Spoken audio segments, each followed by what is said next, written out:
Rabbi इश्रह ली सदरी व यस्सिर ली अमरी वहलुल उक़दतम मिन लिसानी यफ़क़हू क़ौली रब्बि ज़िदनी इल्मा आमीन। अस्सलामु अलैकुम स्टूडेंट्स, हमने पिछले लेक्चर में बोर्ड इम्तिहानात को मद्देनज़र रखते हुए अद्दर्सुस्सानी दाल का मरूज़ी तर्जुमा मुख्तसर सवालात पढ़े थे। आज हम अत्तमारीन को डिस्कस करेंगे इंशाअल्लाह। अल कलिमतु व तराकीब, गर्रा खब्त में डाला, अज़ाब अल हरीक़ जलने का अज़ाब, लम यकु मुगय्यरन वो बदलने वाला नहीं, कदअबी आदत तरीका, तस्क़फ़न्ना तुम पाओ, शर्रिद भगा दो, फम्बिज़ पस फेंक दो। अत्तमारीन, सवाल नंबर 1 है, सूरह अनफाल की आयत में मुसलमानों की जहाद के लिए तैयारियां देखकर मुनाफिकीन ने क्या तबसरा किया। मुनाफिकीन का कहना था कि मुसलमानों को तो उनके दीन ने खब्त में मुब्तला कर रखा है।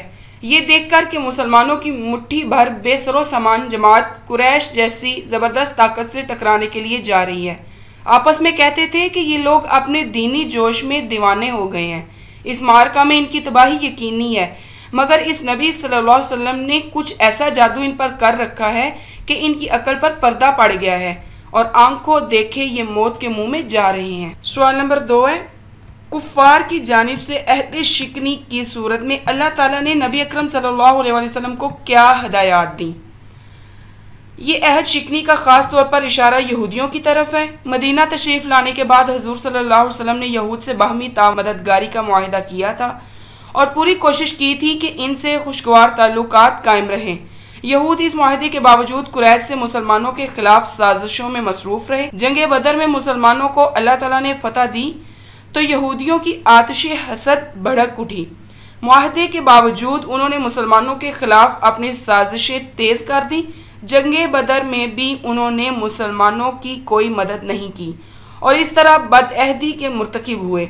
अल्लाह का कानून इस बारे में ये है कि अगर किसी कौम से मुसलमानों का मुआहिदा हो और वो अपने मुआहिदे की जिम्मेदारियों को पसे पुश्त डालकर मुसलमानों के खिलाफ जंग में हिस्सा लें तो मुसलमान भी इस मुआहिदे की जिम्मेदारियों से सुबकदोश हो जाएंगे और इनसे दुश्मन का मामला करने में कोई ताख़ीर ना करेंगे और मुआहिदे की मनसूखी का ऐलान कर देंगे। सवाल नंबर 3 है, इस सबक में फ़िरौन और आले फ़िरौन की हलाकत और बर्बादी के क्या असबाब बयान किए गए हैं। नंबर 1, फ़िरौन और आले फ़िरौन ने अल्लाह ताला की आयत मानने से इनकार कर दिया। नंबर 2, अल्लाह ताला किसी कौम को अता की हुई नेमत उस वक्त तक नहीं बदलता जब तक वो कौम खुद अपने तर्ज अमल को नहीं बदल देती। नंबर 3, फ़िरौन और आले फ़िरौन ने अल्लाह ताला की आयत को न सिर्फ मानने से इनकार किया बल्कि इनको जुटलाया भी। नंबर 4, जब तक कोई कौम अपने आप को पूरी तरह अल्लाह ताला की नेमत का गैर मुस्तहिक नहीं बना देती, अल्लाह ताला से अपनी नेमत सलब नहीं करता।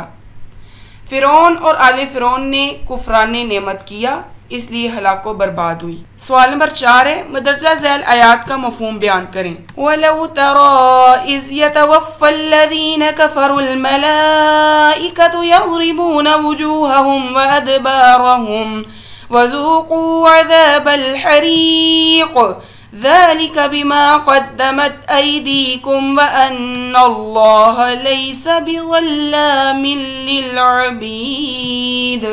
और काश तुम उस वक्त तक की कैफियत देखो जब फरिश्ते काफरों की जानें निकालते हैं, उनके मुंहों और पीठों पर कोड़े और हथौड़े वगैरह मारते हैं और कहते हैं कि अब अज़ाबे आतिश का मज़ा चखो। ये उन अमाल की सज़ा है जो तुम्हारे हाथों ने आगे भेजा और ये जान रखो कि खुदा बंदों पर जुल्म नहीं करता। ओके, अल्लाह हाफिज़।